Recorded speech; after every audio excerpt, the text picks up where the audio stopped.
Midnight. The phone rang. The screen showed Mum. The woman answered. She heard her mother's voice. "Baby, please, help me. I've been in an accident. I'm alone, please come."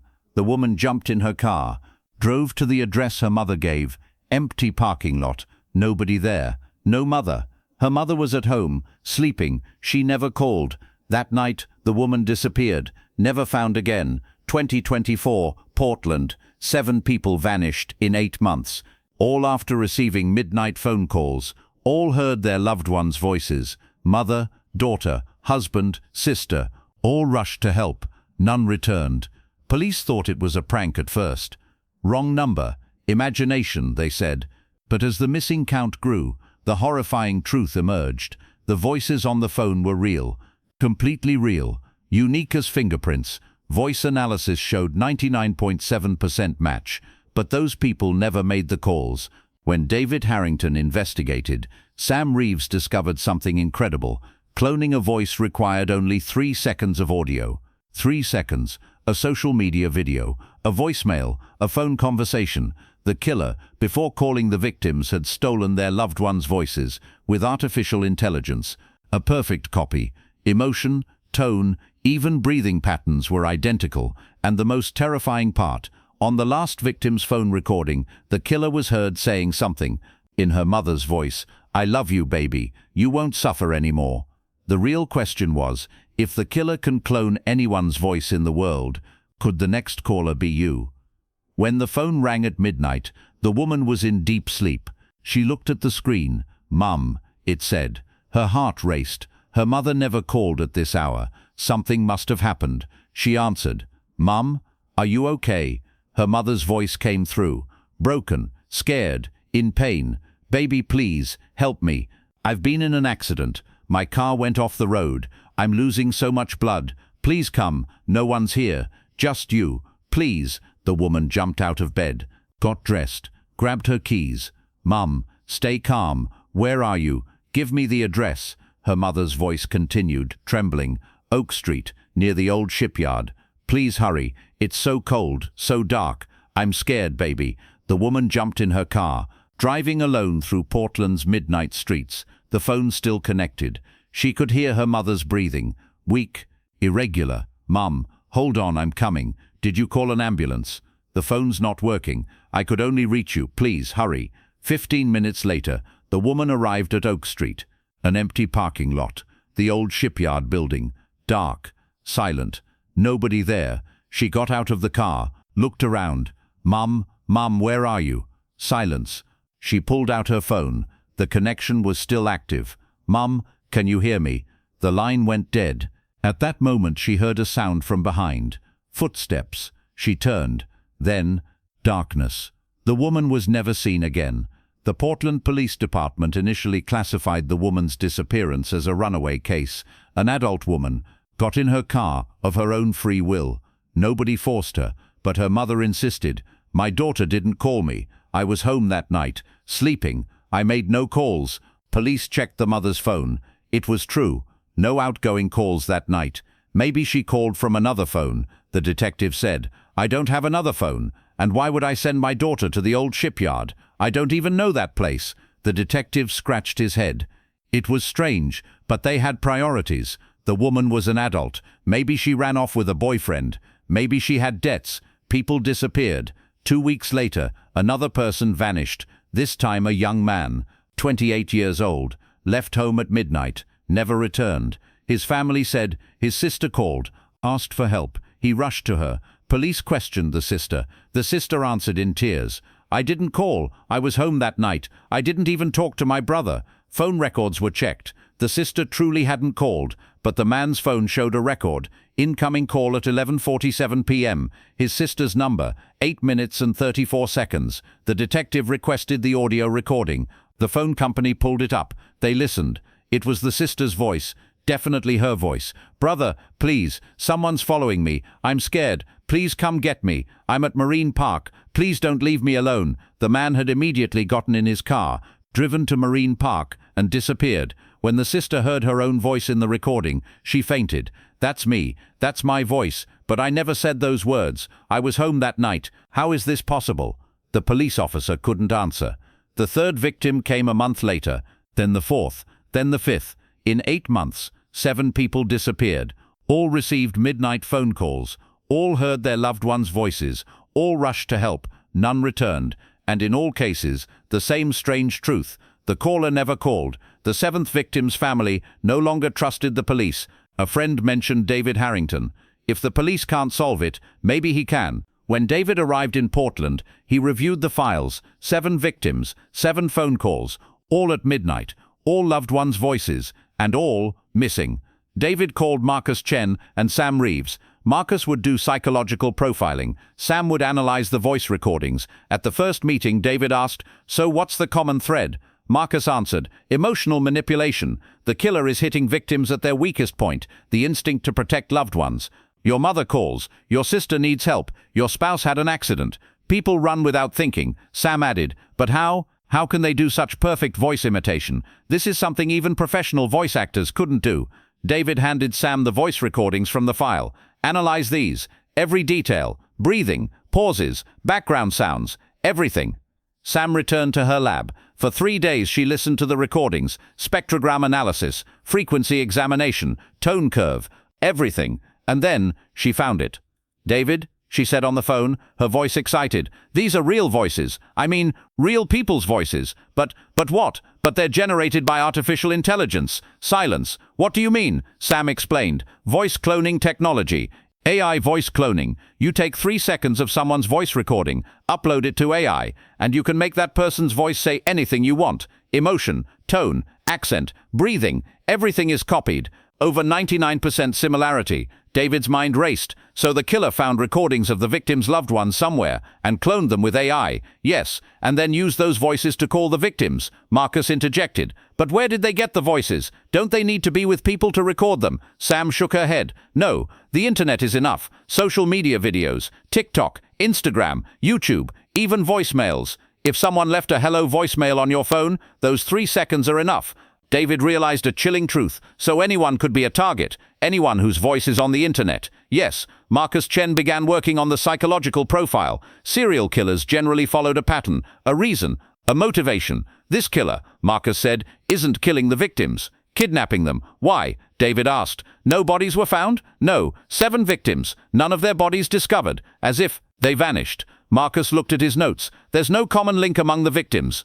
Different ages, different professions, different neighborhoods. But one thing is common. They're all people with strong bonds to their loved ones. What do you mean? I mean the killer isn't just choosing someone randomly. They're researching. Who's close to their mother? Who's devoted to their sister? Who loves their spouse deeply? And using that bond. David nodded. So the killer's gathering relationship information from social media. Not just voices. Yes, family photos.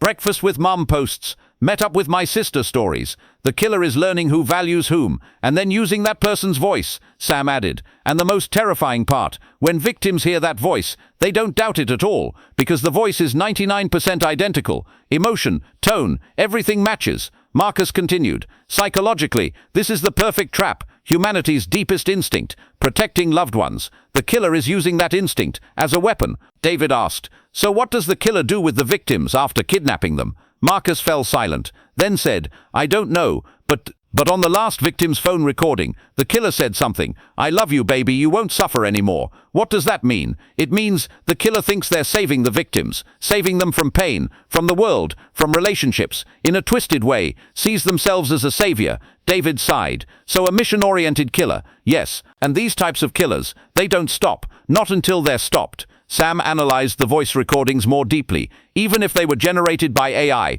there had to be a source, a software, a platform. There are several platforms that do voice cloning, Sam said. Some are legal for podcast producers. Some are dark. David asked, how do we find the dark ones? Dark web. But there's an easier way. When voice cloning is done, the AI performs a specific process, and this process leaves a small signature. In the audio file, the human ear can't detect it, but software can. Sam scanned the recordings with specialized software, and found it. Here, this voice was produced on a platform called VoxClone AI, an illegal service operating on the deep web. David asked, "Can you find user information?" Difficult, but if we can access VoxClone's log records, we can see who cloned which voices.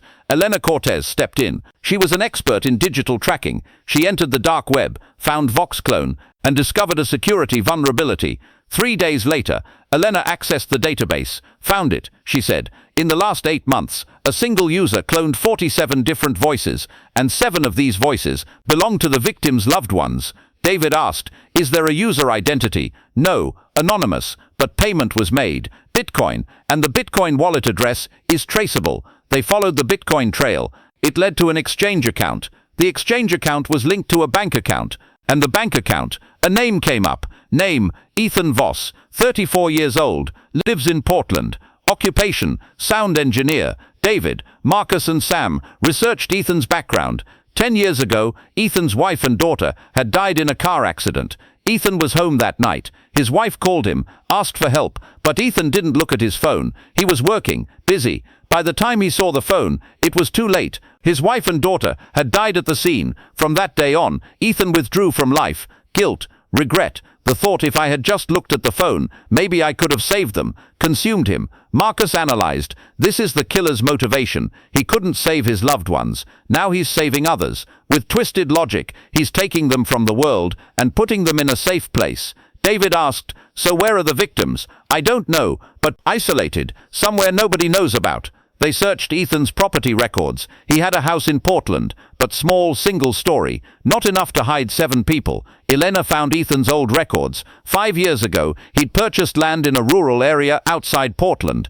Records showed old factory building. There, David said, that must be it. Police raided the factory at midnight with a SWAT team. An old abandoned building, windows covered, dark, silent. They entered, flashlights turned on. The corridor was long, cold, moisture on the walls. Then they heard sounds, human voices, conversations, but strange. They were repeating, "I love you, I love you, I love you, I love you." Same voice, over and over. They reached a room, opened the door. Inside, 7 people, all alive, but in a strange state. They were tied to chairs, eyes open, but empty, no expression. They wore headphones, and from the headphones came constant sounds, their loved ones' voices. "I love you, everything will be okay, you're safe now, no one can hurt you." Again, again, again, for 8 months. David was horrified. What is this doing to them? Marcus answered, brainwashing, psychological conditioning. They're constantly hearing their loved ones' voices, but only positive messages. "I love you, you're safe." Over time, they lose their connection to reality. Only those voices remain. Ethan was found in the building's deepest room, sitting in front of computers. Screens showed live feeds of the victims. When police approached him, he didn't resist, just smiled. "I saved them," he said calmly. "The world was causing them pain. It won't anymore. Now they'll only feel love, constantly, forever." David asked, "But they're not real. Those voices are artificial, fake." Ethan's smile widened. "Does it matter? The brain doesn't know reality. If the voice is real, the emotion is real, and they're happy now, happy forever." Marcus shook his head.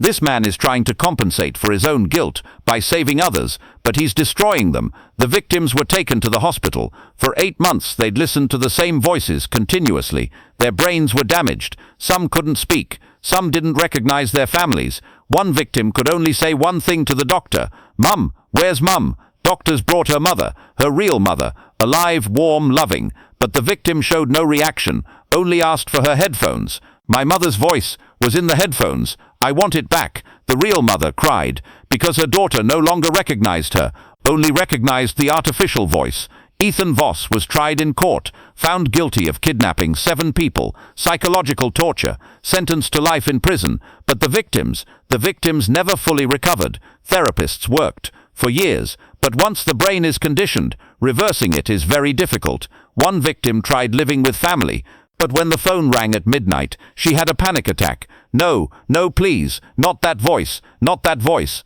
Now the victim couldn't hear their loved ones' voices anymore. "I love you" constantly echoed in their ears, filtering out real voices. David spoke with the victim's family after the case. The mother asked, "Can I get my daughter back? My real daughter?" David couldn't answer because he knew technology hadn't just stolen the voice, it had stolen the soul. 6 months later, Sam Reeves called David. "David, there's a new case." "What case?" "Another city, Chicago. 3 people missing. Midnight phone calls. Loved ones' voices." David froze. "But Ethan's in prison." "Yes, but VoxClone is still active on the dark web, and there are new users. Ethan's method has gone viral. Others are copying it." David hung up, buried his head in his hands, because he understood. Technology was Pandora's box. Once opened, it couldn't be closed. Now anyone could trap someone using their loved one's voices. 3 seconds was enough. A social media video, a voicemail, even a phone conversation.